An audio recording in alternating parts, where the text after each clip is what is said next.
The words on my phone screen cut through the joy of the moment like a shard of glass. "You're dismissed. Consider it my gift to you." I stared at the glowing letters, unable to breathe. Just moments earlier, I had spoken the words "I do," sealing a promise I thought would mark the happiest day of my life. I was still in my wedding dress, its heavy fabric brushing against my ankles, a bouquet of pale roses clutched in my hand. Guests laughed and murmured in the background, their voices echoing faintly through the church vestibule. But all of it, the flowers, the music, the smiles, blurred as my mind latched onto that single message. It wasn't from a stranger. It wasn't even from a distant acquaintance. It came from Tate Lawson, my supervisor, my tormentor for the past 3 months, and the son of the company's founder. The man had chosen my wedding day to fire me, deliberately timing the blow so it would sting the most. The cruelty of it stole the air from my lungs. I felt my knees weaken, the world tilting slightly as though the earth itself recoiled from the audacity of his timing. Every sacrifice, every sleepless night I had given to Crescent Studios seemed to collapse in that instant. For 2 years, I had climbed the ladder, carving out a reputation as the firm's most reliable project manager. And with one venomous text, he reduced me to nothing. With shaking hands, I turned my phone toward my husband, Kieran. He had only been my husband for minutes, and yet in that moment, I saw something in his expression that steadied me. Where I expected outrage, he offered calm. Where I braced for anger, he gave reassurance. His lips curved into a faint smile, his eyes steady as he lifted my hand to his lips. "Don't let him ruin this," he whispered, his breath warm against my knuckles. "This day belongs to us. Check your messages later. Right now, hold on to me." I wanted to protest. My chest ached with the knowledge that my career, the one I had poured every ounce of ambition into, was unraveling. But the way Kieran held me, as though nothing outside that church mattered, made me pause. He wasn't dismissing my pain. He was asking me to trust him, to trust that this wound did not need to define the day I had dreamed of since childhood. Reluctantly, I slipped the phone into my maid of honor's purse. The glow of the screen faded, but the message lingered, burned into my mind. I drew in a slow breath, squared my shoulders, and walked with Kieran through the grand wooden doors. The world outside was awash in light and color, sunshine spilling through stained glass, petals raining from above, the sound of cheers and applause wrapping around us. For a moment, I let myself believe the nightmare on my phone belonged to another life. We laughed with guests, posed for photos, accepted congratulations. Yet even as I smiled, a dull throb of dread pulsed beneath my happiness. Every glance at my bouquet reminded me of the phone tucked away, silent but waiting. Every cheer reminded me that somewhere, Tate Lawson was probably smirking at the chaos he had unleashed. Hours later, as the reception carried on in a blur of music and chatter, Kieran and I began our first dance. The lights dimmed, the melody swelled, and for the first time since the message, I felt close to peace. That was when Nima, my maid of honor, burst across the dance floor, her eyes wide with alarm. "Waverley, you need to see this. Your phone hasn't stopped buzzing. You've got over 100 missed calls." The room tilted again. My pulse hammered in my ears as she pressed the phone into my hand. Dozens of calls from my office filled the screen. Colleagues, managers, even people I barely interacted with. And then, 17 missed calls from a number I knew all too well. Gregory Lawson, the founder of Crescent Studios. Tate's father. The blood in my veins ran cold. This wasn't just about being fired. Something much bigger was unfolding, and I was right at the center of it. The words on my phone screen cut through the joy of the moment like a shard of glass. "You're dismissed. Consider it my gift to you." I stared at the glowing letters, unable to breathe. Just moments earlier, I had spoken the words "I do," sealing a promise I thought would mark the happiest day of my life. I was still in my wedding dress, its heavy fabric brushing against my ankles, a bouquet of pale roses clutched in my hand. Guests laughed and murmured in the background, their voices echoing faintly through the church vestibule.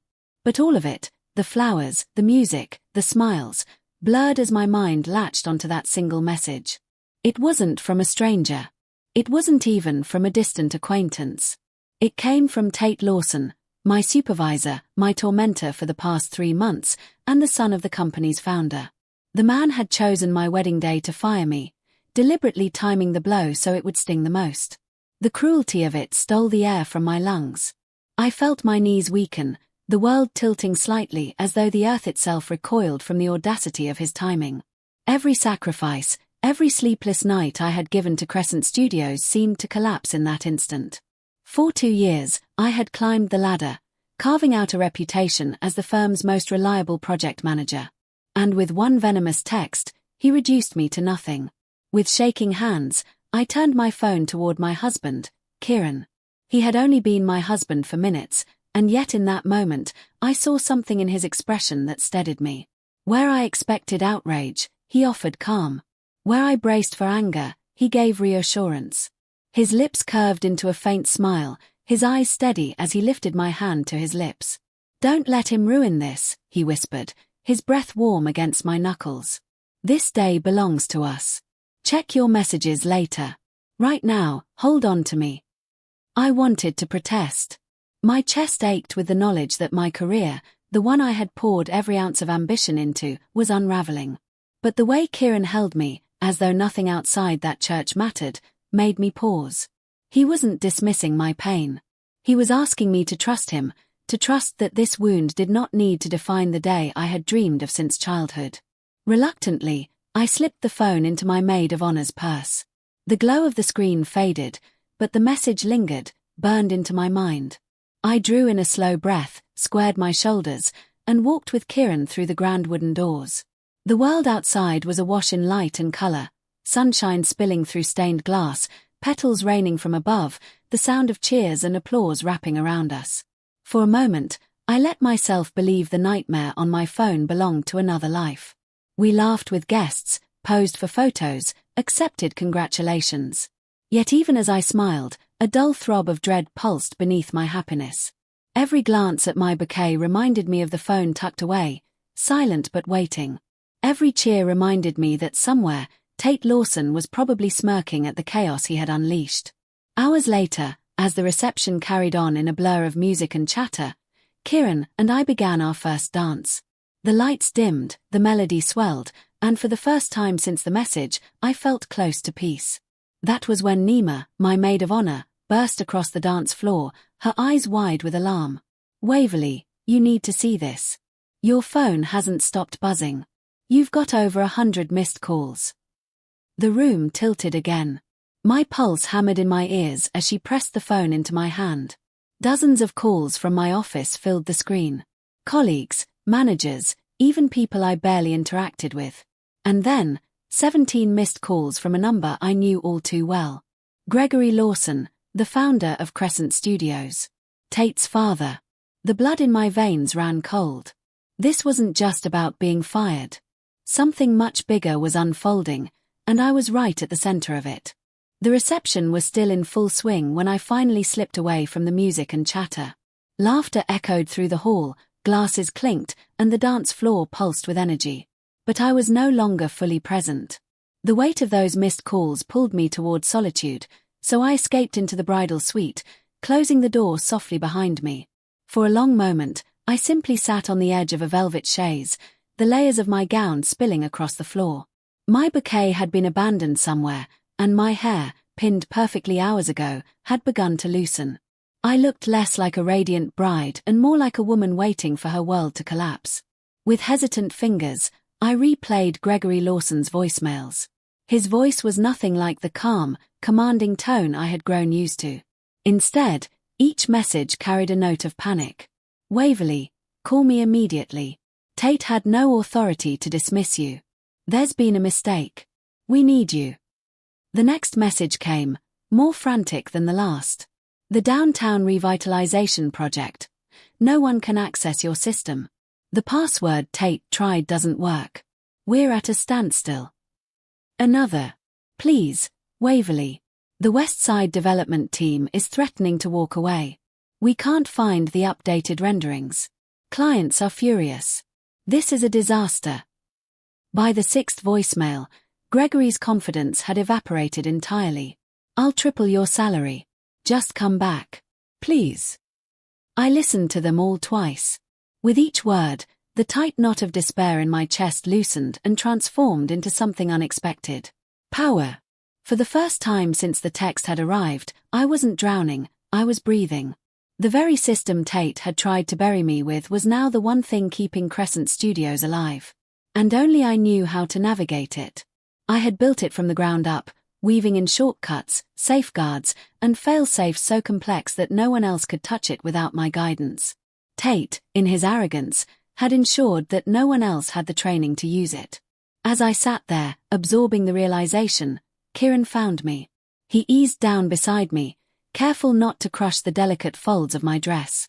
His presence steadied me more than his words ever could, though what he said next sent a new chill through my veins. "There's something I need to tell you," he began, his tone grave. "The plans Tate has been submitting. I've reviewed them at the permit office. He's been altering them after the engineers signed off. Removing safety features. Swapping in cheaper materials. Things that would never pass inspection if anyone caught them." My breath caught. "That's not just careless, it's dangerous." He nodded. "I've been documenting everything. I planned to report it next week. But now," his hand found mine. "Now you see why I wasn't angry at that text. This isn't the end for you, Waverley. It's an opening. You're free from liability, and the company can't function without you. For once, you hold all the cards." I leaned into him, my heart torn between fear and exhilaration. He was right. For 2 years, I had built and protected that system, pouring myself into a framework that made Crescent stronger. And in their eagerness to discard me, they had left themselves helpless. "What should we do?" I whispered. Kieran smiled, soft but certain. "Nothing.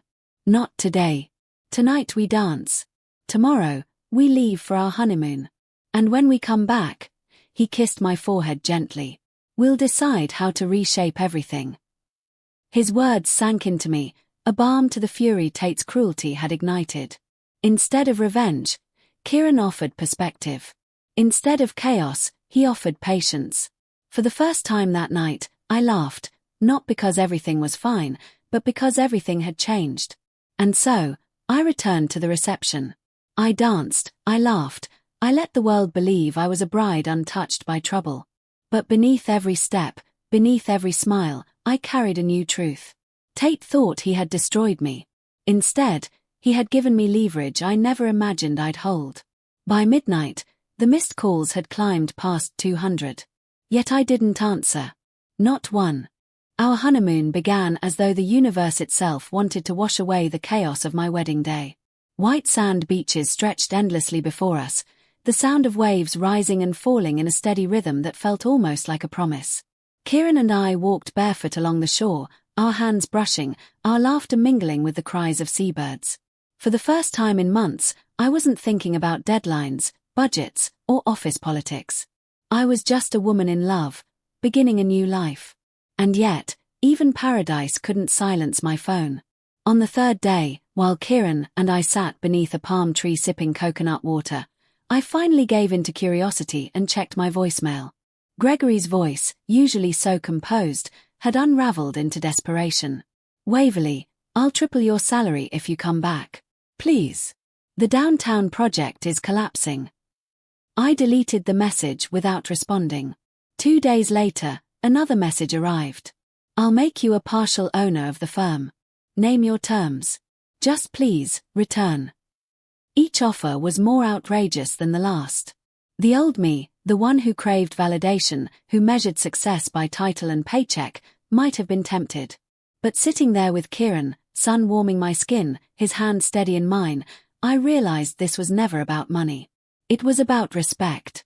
And Crescent had forfeited mine the moment Tate weaponized my wedding day against me. Kieran watched me decline Gregory's offers with quiet understanding. He didn't push, didn't advise.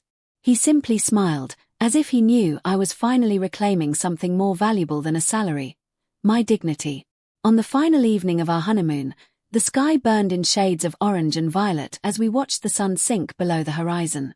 Kieran turned to me, his expression thoughtful. "There's a vacancy in the city's consulting team," he said casually. They need someone who understands submissions from both sides, someone who could build systems to catch the kind of corner-cutting Tate's been doing. The idea struck me like a spark finding dry tinder. A consulting firm. My own business. No bosses who could erase my work, no Tate to sabotage my training sessions. Just me, my system, and the chance to build something that served not only clients but the public good. By the time our plane touched down back home, I had already drafted a business plan. 3 days later, I filed the paperwork. Precision Protocol Consulting was born. And almost immediately, the world noticed. The ink on my registration hadn't even dried before my phone rang. Gregory Lawson. This time, I answered. Waverley, thank God. We're in crisis. The downtown project has stalled completely. Clients are threatening to walk. Please, name your price. I smiled, though he couldn't see it. I'm sorry, Gregory. I'm no longer available for employment. I've started my own firm. His voice sharpened. Then we'll hire your firm. Whatever your rate, we'll pay it. For a moment, I let silence stretch between us, savoring the shift in power. Then I spoke, calm but firm. My first client is the city planning department. I'm developing new verification protocols for submissions, which means I'll inevitably discover every unsafe change Tate has been making. The sharp intake of breath on the other end told me he understood. He had lost control of the narrative. His son's recklessness wasn't just an internal embarrassment, it was a liability that could destroy Crescent's reputation entirely. Please, Waverley, Gregory said at last, his voice tinged with regret. Tate was jealous. He acted out of insecurity. Let me fix this. Some things can't be fixed, I replied quietly. Some bridges, once burned, stay ash. And with that, I ended the call. For the first time in years, I felt completely free. The chains of loyalty that had bound me to Crescent were gone. Ahead of me stretched not just a career, but an opportunity to reshape an entire industry, on my terms. Launching Precision Protocol Consulting was like stepping into sunlight after years of working in shadow.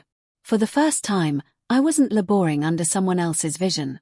The company was mine, every system, every client, every decision. My first contract with the city planning department gave me legitimacy, but it also gave me purpose. I was no longer protecting Crescent from its own chaos. I was safeguarding an entire community from the dangers of negligence and greed. Almost immediately, my new protocols began exposing flaws. Files Tate had altered surfaced under scrutiny. Structural supports had been shaved thinner than regulations allowed. Fire exits had been relocated or removed entirely. Materials had been swapped for cheaper alternatives that would never have withstood inspection. It was worse than I had imagined, and the city wasted no time in opening a full audit. The findings were damning.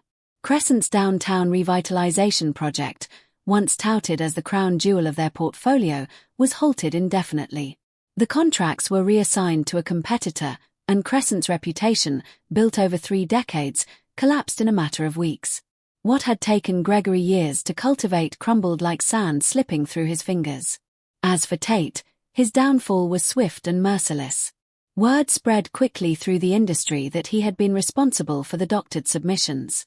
His professional license was suspended pending review. Jobs vanished, contacts evaporated, and his name became a warning whispered in hallways rather than a ticket to opportunity. For once, his last name wasn't a shield, it was a brand of shame. I should have felt triumphant, but when I heard Gregory had suffered a minor heart attack from the stress, I found no joy in it. He had been a mentor once, a man who saw my value when others overlooked it.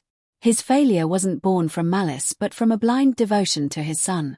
And yet, those blind spots had nearly endangered countless lives.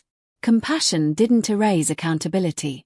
Meanwhile, my consulting firm thrived. Within 6 months, I had contracts with 3 municipal governments and was hiring staff to keep up with demand. Word spread that my systems didn't just streamline processes, they caught the kind of mistakes and manipulations that could ruin entire projects. Developers grumbled, but communities praised me.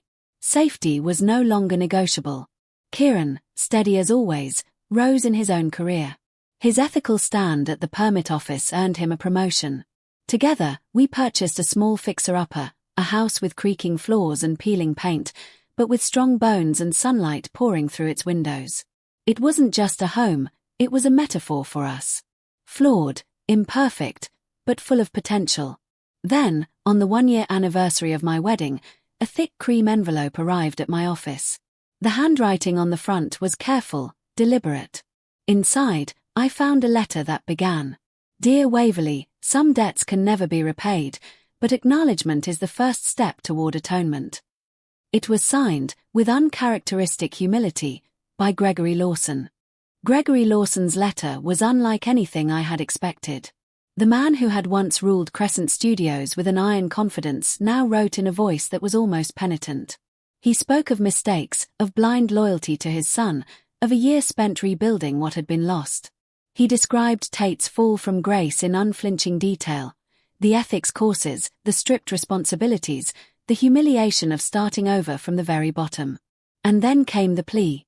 He wasn't asking me to return to Crescent, he knew that Bridge was gone, but to meet, to advise, to see whether change was possible.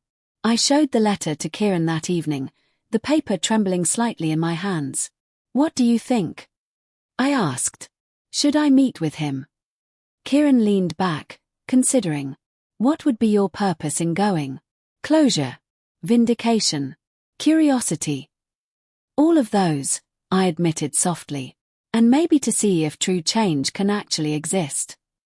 The following week, I found myself walking the familiar halls of Crescent Studios, though the place was hardly familiar anymore. New faces filled the desks. Screens displayed updated systems. There was an energy in the air that hadn't existed before, as if the company itself had undergone a kind of rebirth. Still, the ghosts of my memories lingered in every corner, whispering of sleepless nights and the sting of betrayal. The receptionist, someone I didn't recognize, greeted me with uncharacteristic warmth. "Miss Abrams, Mr. Lawson is waiting for you in the main conference room." When I entered, I found not only Gregory but also Tate seated stiffly beside him. Gregory rose to greet me, his face lined with strain that hadn't been there a year ago. Tate, however, kept his gaze fixed on the table, his shoulders tense. "Waverley," Gregory said, extending his hand. His grip was firm, but there was no arrogance behind it anymore. "Thank you for coming." I sat across from them, my expression guarded. "Your letter was unexpected." "As was the last year," Gregory admitted. "But necessary." He glanced toward his son. "Tate has something he wants to say."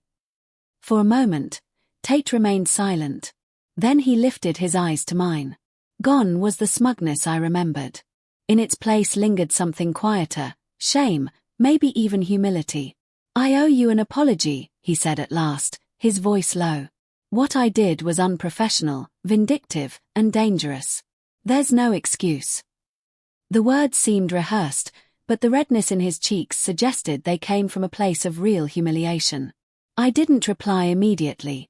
Part of me wanted to dismiss him, to savor his regret without granting forgiveness. Another part wondered if this was the first honest thing I had ever heard from his lips. "Apology noted," I said finally, neither accepting nor rejecting it outright. Gregory cleared his throat and slid a folder across the table. "This company has been rebuilt from the ground up. New safety protocols, new review processes, new leadership structures. Tate is no longer in management, he's relearning the business properly this time, from the bottom." I opened the folder. To my surprise, the documents were thorough, detailed, and professional. They outlined systems that mirrored many of the reforms I had championed before Tate dismissed them. Alongside them was a consulting contract, the numbers generous. Gregory wasn't begging for me to return, he was offering me oversight, a chance to ensure they truly had changed. "We're not asking you to come back," Gregory clarified. "We're asking you to evaluate. To tell us where we're still blind. To hold us accountable." Before I could respond, Tate suddenly stood. His chair scraped across the floor as he left the room, returning moments later with an envelope and a small USB drive. He placed both in front of me, his hands shaking slightly. "This belongs to you." The envelope contained a check, enough to cover every expense of my wedding, down to the last flower arrangement. The USB drive, he explained, contained the project management system I had created, the one they had never been able to replicate without me. Consider it a gift, Tate said quietly. The one I claimed to give you before, when I had no right. For a long moment, I stared at the two objects resting on the table. My past condensed into paper and plastic. Money and data. A pale attempt at restitution. Yet in Tate's eyes, I glimpsed something else, the realization of how deeply he had wronged me. And perhaps, the beginning of his own reckoning. I pushed the check back toward him. Seeing you learn the value of integrity will be gift enough. But the USB drive, I slipped it into my bag. Some pieces of the past, I realized, are worth reclaiming. In the days after my meeting with Gregory and Tate, I couldn't shake the weight of the folder and USB drive I had carried home. They felt like artifacts from another life, a life where I had worked myself to exhaustion for a company that had never truly valued me until it was too late. Now they wanted me back, not as an employee, but as a consultant, a guardian of the very systems they once dismissed. It was tempting, but I couldn't ignore the suspicion curling in my chest. Was this genuine reform, or sim? When Gregory called again, his tone was polite but urgent. We want you, Waverley. More than that, we need you. The board is willing to pay double what's in the contract. Just tell me what it will take. I closed my eyes, weighing the possibilities. Returning on their terms would be a step backward, a surrender. But returning on my terms, that could be something else entirely. I'll tell you what it will take, I said evenly. Not employment. A partnership. Gregory was silent for a beat, then repeated the word slowly, as if tasting it. A partnership. My firm oversees all project management and regulatory compliance, I explained. Crescent handles design and construction. We present ourselves to clients as separate entities bound together by collaboration. That way, I remain independent. I can't be undermined again, and the community gets the assurance of strict oversight. That's highly unusual, Gregory said, his voice cautious. So is firing someone on their wedding day, I replied coldly. This is my condition. Take it or leave it. There was a long pause, and then the sound of his weary sigh. I'll need to discuss this with the board. You have 24 hours, I said. After that, I'll bring my own proposal directly to the city for the downtown project. And with that, I ended the call. When the phone clicked silent, I felt something bloom inside me, a sense of ownership over my future I hadn't known before. For years, I had reacted to Crescent's demands. Now, I was creating the terms myself. 23 hours later, Gregory called back. The board has approved the partnership, he said. But with one stipulation, a 3-year minimum commitment. 2 years guaranteed, with an option to extend if performance metrics are met. I didn't hesitate. Done.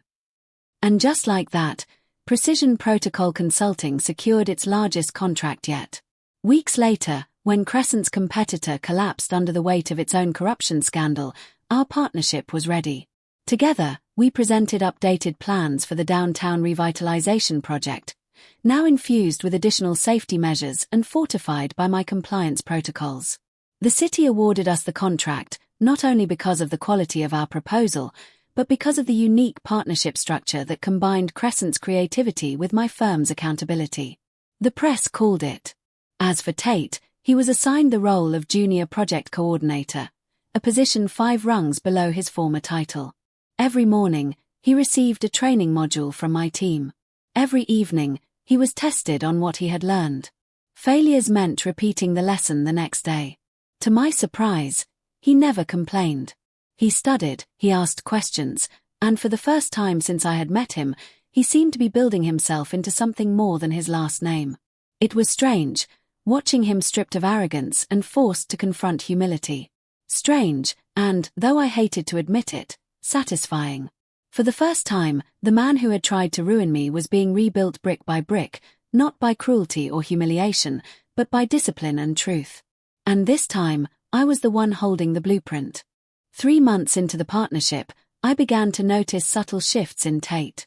At first, I expected resistance, sarcasm, shortcuts, the same arrogance he had once wielded like a shield. But instead, he approached each training module with focus. His questions, though sometimes basic, were sincere. He showed up to site inspections early, clipboard in hand, ready to verify concrete pours and safety rails with a precision I hadn't thought him capable of. It was as if failure had stripped him bare, leaving behind. Still, growth needed to be tested. Words and small actions could be rehearsed, but true transformation revealed itself under pressure. So when Gregory's assistant, Raina, once my assistant, visited me at my office, I saw an opportunity. "Gregory wants to promote Tate," she said without preamble. "Assistant project manager." I raised an eyebrow. "And he sent you to see if I'd object?" "Not exactly. He sent me to ask for your honest assessment." She hesitated. "I think he's changed, Waverley. I've seen him on site. He listens. He owns his mistakes. The team respects him now." I leaned back, considering. "Then let's test him. There's a community presentation next week. He handles it alone. If he can face the people whose lives will be affected by this project, and do it with honesty, I'll support the promotion." The presentation was scheduled for a Thursday evening at a crowded community center. Residents filled every seat, their faces marked with skepticism born of years of broken promises. I slipped in quietly, sitting in the back row, unnoticed. When Tate stepped to the podium, he looked different, not in appearance, but in presence. His hands trembled slightly as he adjusted the microphone. The old Tate would have hidden his nerves beneath arrogance. This version acknowledged them openly. "Good evening. My name is Tate Lawson. Some of you may remember when this project stalled last year. That failure was partly my fault. I took shortcuts that compromised safety. I violated your trust." A murmur rippled through the crowd. I held my breath, waiting for him to falter. But he didn't. He pressed forward, voice steadying. "I'm here tonight to assure you that every plan, every detail, now undergoes triple verification. Nothing moves forward without oversight from Precision Protocol Consulting. Nothing is hidden, nothing is rushed. Your safety is the foundation of this project." He walked the residents through the updated designs, highlighting where community feedback had influenced modifications. When faced with tough questions, he didn't bluff or deflect. Several times he said, "I don't know, but I'll find out and follow up personally."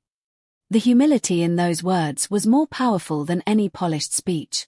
By the end, the skepticism in the room had softened into cautious trust. I slipped out before the applause began, but I had seen enough. The next morning, I called Gregory. "He did well," I told him. "Promote him. He's earned it." Gregory's relief was palpable. "Thank you, Waverley. Your trust means everything." "Trust isn't rebuilt overnight," I warned. "It's built in small, repeated actions. Remember that." As I hung up, I stared out at the skyline where cranes moved steadily against the horizon. Tate had passed one test, but many more lay ahead. Redemption was a journey, not a destination, and I intended to make sure he walked every step of it. The downtown revitalization project moved forward with a rhythm that felt almost miraculous. For once, deadlines weren't looming threats but markers we met ahead of schedule. Safety checks passed cleanly, inspections revealed no hidden disasters, and the community, cautious at first, began to believe again. The partnership between my firm and Crescent was working, not because of convenience, but because it was built on accountability. Where once I had been ignored, now my voice shaped every step of the pro. Tate surprised me most of all. The man who had once sneered at my training sessions now organized them himself. He held workshops with junior staff, patiently walking them through why compliance mattered as much as creativity. At construction sites, he triple-checked details that others might have overlooked. And when something didn't make sense, he asked. Humbly, directly. That humility had never been part of his vocabulary before. Failure had taught him what arrogance never could. 6 months in, Raina visited me again. "Gregory wants to move Tate up another level," she said. "He's earned the respect of the team. They trust him." I considered it carefully. The easy answer would have been no, to keep him low, to savor his humility a little longer. But revenge wasn't what fueled me anymore.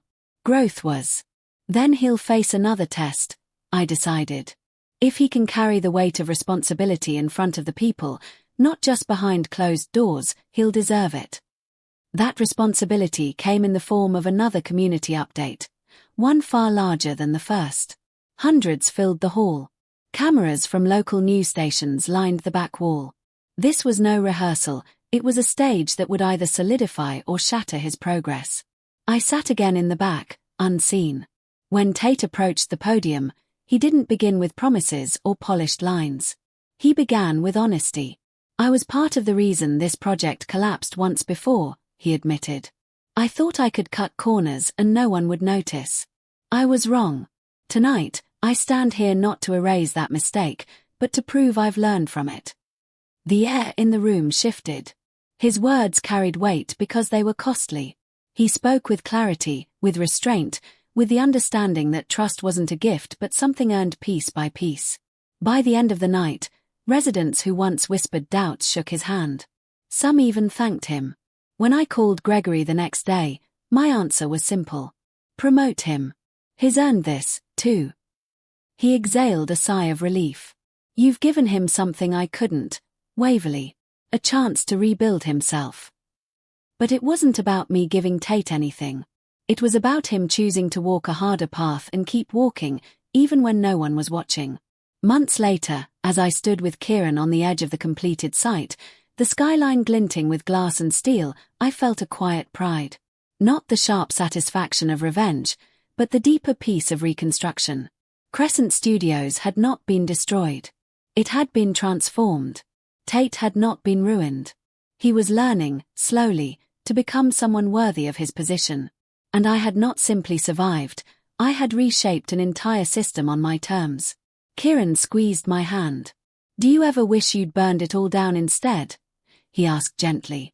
I thought of Tate's bowed head during that first apology, of Gregory's letter filled with regret, of the community finally gaining the safe, thriving project they deserved. I shook my head. No. Destruction is easy. Rebuilding, that's the real power.